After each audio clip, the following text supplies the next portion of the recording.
माझ्या झोपलेल्या पिल्या कसं जागायला पाहिजे, माझ्या झोपलेल्या पिल्या कसं जागायला पाहिजे, सूर्य झोपतो का कधी असं वागायला पाहिजे, असं वागायला पाहिजे. नमस्कार, मातोश्री अकॅडमी मध्ये आपल्या सर्वांचं स्वागत आहे. आज आपण रेमन मॅग्सेसे पुरस्कार 2025 बद्दल माहिती पाहणार आहोत.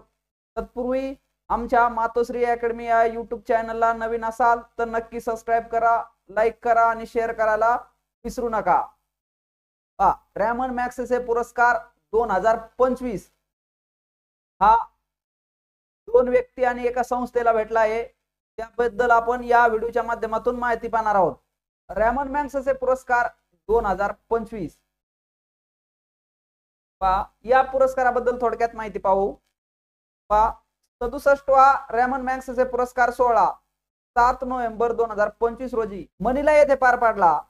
2025 चे चुकून झालंय, 2025 इथं 2025 चे विजेते शाहिना अली, ज्या की मालदीव मधल्या सामाजिक कार्यकर्त्या आहेत. त्यानंतर फ्लेवियानो अँटोनियो आणि यल विलानुयो, जे की फिलिपाईन्सचे दोन्ही पण व्यक्ती फिलिपाईन्सचे आहेत. त्यानंतर the foundation to educate girls Global, जी भारतातील एक स्वयंसेवी संस्था आहे किंवा सामाजिक संस्था आहे.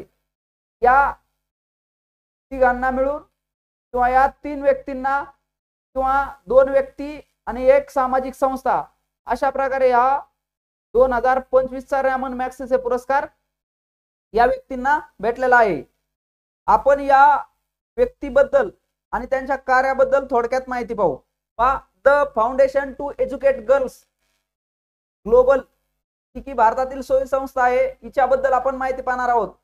दुर्गम गावातील शाळाबाह्य मुलीच्या शिक्षणासाठी कार्यरत असलेली किंवा कार्यरत असलेल्या एज्युकेट गर्ल्स किंवा the foundation to educate girls global या स्वयंसेवी संस्थेने आशियातील नोबेल पारितोषिकाच्या समतुल्य म्हणजे प्रति नोबेल म्हणून समजला जाणारा रेमन मॅग्सेसे पुरस्कार या संस्थेने जिंकला आहे. आणि हा पुरस्कार जिंकणारी ती भारतातील पहिली संस्था बनली आहे. कोणती?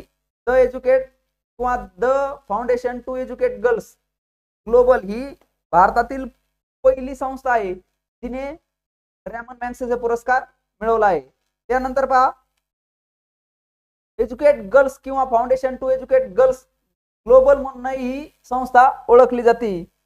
आणि या संस्थेची स्थापना सफीना हुसेन यांनी राजस्थानमध्ये 2007 मध्ये या द फाउंडेशन किंवा to the education girls global या संस्थेची स्थापना कोणी केली? सफीना हुसेन या व्यक्तीने राजस्थानमध्ये 2007 च्या वेळेस केली होती. या संस्थेने शाळाबाह्य मुलींना शाळेत आणून महिला निरक्षरतेचे निराकरण करण्यावर लक्ष केंद्रित केले होते. त्याचबरोबर उच्च शिक्षण आणि रोजगारासाठी पात्रता मिळेपर्यंत त्यांना, त्या व्यक्तींना किंवा त्या शाळाबाह्य मुलांना पाठिंबा देण्याचं काम सुद्धा या foundation to educate girls global या संस्थेने केलं आहे. त्याच्या पुढे त्यानंतर शाहिना अली, ज्या की मालदीवच्या पर्यावरणवादी नेत्या आहेत. मालदीव मधील पर्यावरण समर्थक आणि महासागर संवर्धनासाठी संवर्धनवादी या महिला आहेत. त्या प्लास्टिक प्रदूषणाचा सामना आणि देशातील नाजूक सागरी परिसंस्थांचे रक्षण करण्यामध्ये कार्यरत आहेत. कोण? या शाहिना अली पर्यावरणवादी नेते आहेत आणि प्लास्टिक मुक्त मालदीव साठी काहीतरी कार्य करत आहेत. त्याच्यानंतर फ्लेवियानो अँटोनियो आणि यल विलानुयो या फिलिपाईन्सच्या 2 व्यक्तींना हा पुरस्कार भेटला आहे. त्यामध्ये त्यांनी काय कार्य केले? गरीब आणि पीडित लोकांसाठी आयुष्यभर सेवा करणारे ते 2 व्यक्ती आहेत. त्यांचा सन्मान राखणे आणि सरकारच्या ड्रग्ज युद्धातील बळींची काळजी घेणे हे प्रमुख कार्य या 2 व्यक्तीने केले आहेत. त्याच्या पुढे रेमन मॅग्सेसे पुरस्काराबद्दल काही माहिती पाहू. रेमन मॅग्सेसे पुरस्कार कुणाच्या स्मरणार्थ दिला जातो? फिलिपाईन्सचे अध्यक्ष रेमन मॅग्सेसे यांच्या स्मरणार्थ 1957 मध्ये या पुरस्काराची सुरुवात झाली. तर पहिला पुरस्कार 1958 मध्ये देण्यात आला. याची स्थापना 1957 मध्ये झाली फिलिपाईन्सचे अध्यक्ष रेमन मॅग्सेसे यांच्या स्मरणार्थ, आणि सुरुवात प्रत्यक्ष 1958 मध्ये करण्यात आली. या पुरस्काराला आशियातील प्रति नोबेल पुरस्कार म्हणतात.